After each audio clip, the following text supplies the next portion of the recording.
Hey, Coach, it's Michael. Congrats. I'm just real softball to start here. I know it was a tough game, but how are you going to celebrate, this moment and this accomplishment?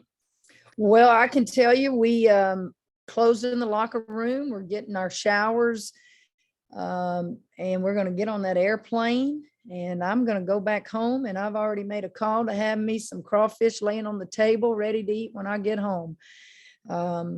Guys, this group, I'll tell you, it's I don't know when it's going to end, but man, they just grind and they just find ways to win. You don't have Alexis Mars. That takes 20 points off the table for you there.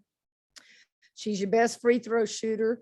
Obviously one of your ball handlers. When they went to the press, we turned it over and didn't make free throws down the stretch. But the most important thing is how we started the game. Very confident, shot it good, but defended good as well. And I thought the only way we could come in here and win under some circumstances out of our control was if we rebounded the ball.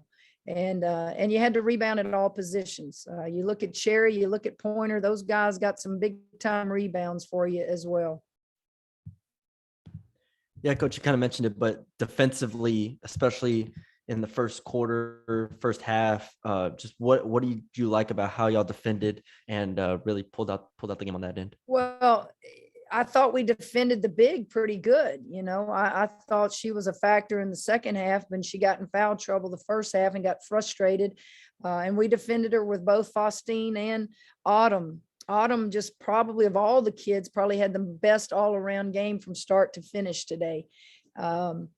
It was a game where great crowd, senior night, not playing Morris. Ryan Payne's trying to figure out how to play with a plastic, whatever you want to call a mask on her face. And we came in here and just like nothing ever happened. And we're just trying to win another SEC game. I did not know until the game was over. This is only the fourth time in history that women's basketball at LSU has come to Tennessee and won.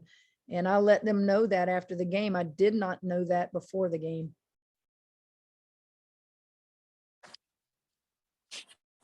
What do you think happened at the end of the game to allow Tennessee to go on that run? Well, and I don't think this is what happened. Turnovers and missed free throws. And that's where you miss Alexis Mars, because Kayla Pointer misses her little cohort out there. And they work so well together in handling presses.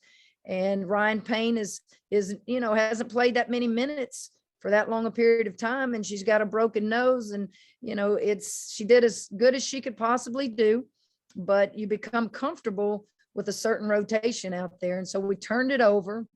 And when we did have the opportunity at the foul line, we missed them. I mean, we didn't just miss one, we missed two, and then we missed two more. But that was the two things at the end.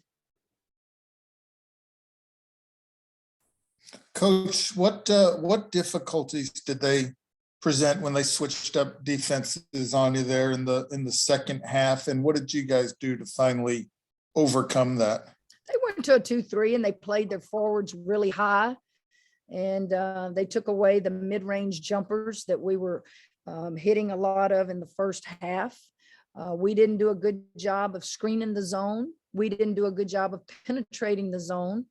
And it's something we've got to do better. We've got to get on that plane and pull out that computer and show these players like a Ryan and like a Hannah and those guys that got to play extended minutes today. We've got to make them better in those situations.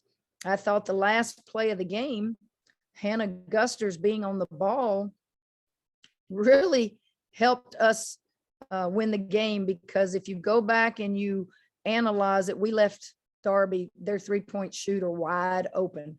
And because Hannah's so big and was causing havoc on the inbounder, I think she really saved us, because I don't know if that inbounder saw her. What happened, Cherry and Autumn didn't switch correctly, and they both chased the same girl. And we're just made a coaching decision there to go big on the ball. And I really do think it distracted them.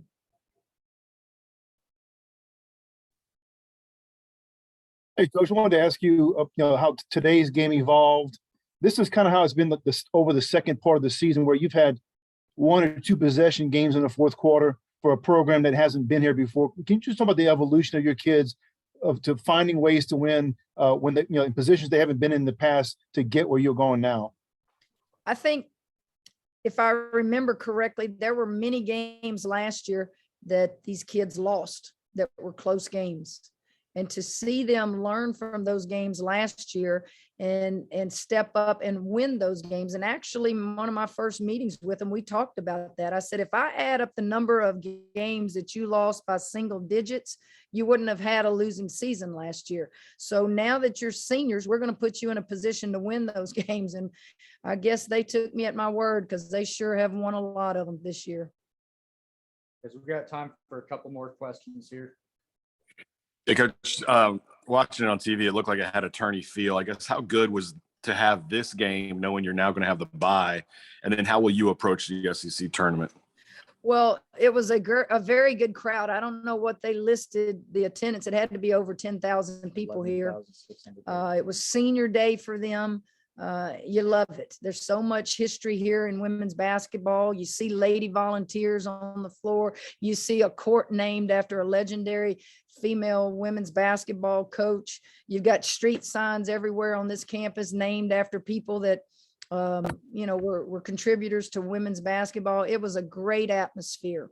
We knew coming into this game, and I shared it with the team, that I was not even going to bring Alexis Morris on the trip. Now, that's our second leading scorer, our best free throw shooter. Everybody's comfortable with each other this time of year, but I'm not taking a chance, because what does this game mean today? Either way, win or lose, you're going to be second in the league. The only thing you could have potentially done is get a 3rd seed, and it doesn't matter, because you're going to turn around if you win the first game and play the 2 seed anyway. So I felt like we've got to rest her and make sure that we don't do any damage. It's only a MCL sprain, or however they say it. And I don't even know that I'm going to play her in the SEC tournament. I'm not a big proponent of conference tournaments unless you need them to get in the NCAA tournament, because I don't feel like conference tournaments do anything for those who have already validated where they should be seated in the tournament based upon the regular season. The regular season means more to me than any conference tournament. All right. Thank you, guys. Thank you all, guys. Thanks. Thank you, Coach.